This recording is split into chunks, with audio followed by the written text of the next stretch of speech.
Everyone, welcome to a special midweek recording. This week I wanted to go over specifically the rhetorical analysis and everything that you need to complete it. I've also uploaded a sample final draft of the rhetorical analysis.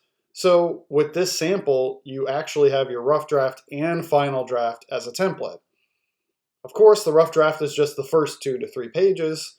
So you can see where in the sample final draft, the cutoff is for the rough draft, which is the beginning of the first appeal section, right? So take a look at the sample carefully, and there are a couple things that you want to know. First, the MLA heading, just like we did with the source evaluation, make sure that you're double checking that. The double spacing, the in-text citations, right? Take note, even though this is a different speech that I gave from a past assignment that I've used, take note of the fact that the last name and timestamp are your in-text citations. Same thing for the Adichie speech, right? You want Adichie and the timestamp. You also want to put the punctuation mark after your parentheses, something that I've been seeing sort of hit or miss in the discussion posts, but that's okay. It's a minor detail that's easy to fix. The other thing is, if you have your outside sources for the context questions, you want to double check the Purdue University Online Writing Lab to see how you use in-text citations for that particular source. So that's going to depend on whatever source that you're using. The website will tell you, depending on what information that you have from the source, what type of source it is, how to use your in-text citation. Most commonly, it's the author's last name and page number. If there's no page numbers, just the author's last name. And then if it's not a single author or it's an organization, listing those or the title of the article. Okay, so take note of those. The other thing is the works cited page. The works cited page is on the complete last page, and this is going to be, if you want to include that for your rough draft, right, because you'll have that outside information, your works cited page is the complete last page, right? So for that, let's say you write 4.5 pages for your final draft.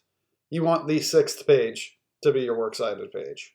If you write 2.5 pages or 2.25 pages for your rough draft, you should be on that 4th page, the complete separate page afterwards. You want the works cited. The spacing in the works cited page, you want to make sure that there's no spacing between your sources and that you're putting the sources in hanging indents. The easiest way to do this in Google Docs and in Microsoft Word is to highlight your citations and right-click, or Apple-click if you're using a Mac. Go to the paragraph button or function in the menu, and then there will be special spacing or indentation as a category. One of those categories is hanging, and it will automatically put your sources into hanging indents. So that's the easiest way to do that, so that you don't have to tab everything over manually. You want the first line all the way left and each line indented after that. And again, the easiest way to do that, right-click or Apple-click, paragraph menu, select the hanging indent or hanging spaces. Okay? So you have your discussion post this week. You now have the rough draft due. Use the template. Again, just the first 2 to 3 pages. You do not need a full first draft. Make sure you're reading through the directions carefully. And again, reach out if you have any questions about any of those things.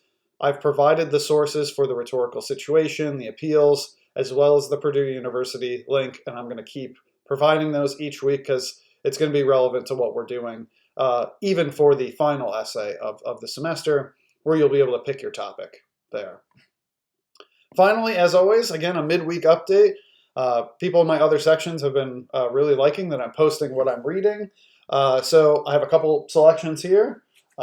This is Morning and Evening. This is by Jan Foss. This is a Scandinavian writer who recently won a big prize for his novel Septology. This is a book called Morning and Evening, as you can see, pretty slim. It's a novella about a young child that is, navigating their way through life, and an older man who's sort of coming to terms with the end of his life, hence the title Morning and Evening. All right. The other thing I've been reading, because it just came out from one of my favorite authors of all time, an author I mentioned in a previous video that's the basis of the new movie One Battle After Another, which is Thomas Pynchon. This is his latest novel, Shadow Ticket. Man's in his late 80s and just dropped a new novel that I'm sure is going to be incredible. It's a sort of detective story from the early 1930s, and I'm sure it'll be fantastic, so I'm going to be starting that soon. And I've been sort of using the sale at Fitzcarraldo Editions, just like the Jan Foss novel, to get a copy of something I did go over in graduate school, but rereading, which is Edward Said's The Question of Palestine, a seminal work of the 20th century that goes over the idea of Zionism, the two-party solution, and the experiences of the people going through, since the late 1940s, the question of Israel and Palestine in general. It's a fantastic read, and he is one of our great thinkers. Again, please feel free to reach out through email. I've got a few questions about formatting and things like that, but if you're running into any roadblocks, please don't hesitate to reach out. If you need virtual office hours, please don't hesitate to reach out, because obviously it's a lot easier to meet through Zoom. We can talk about scheduling, see which time slots work for both of us, because this is an asynchronous course and everybody has work and family and responsibilities there. But please don't hesitate to reach out. I wish you all the best of luck in your rhetorical analyses, and as always, I can't wait to read the discussion posts.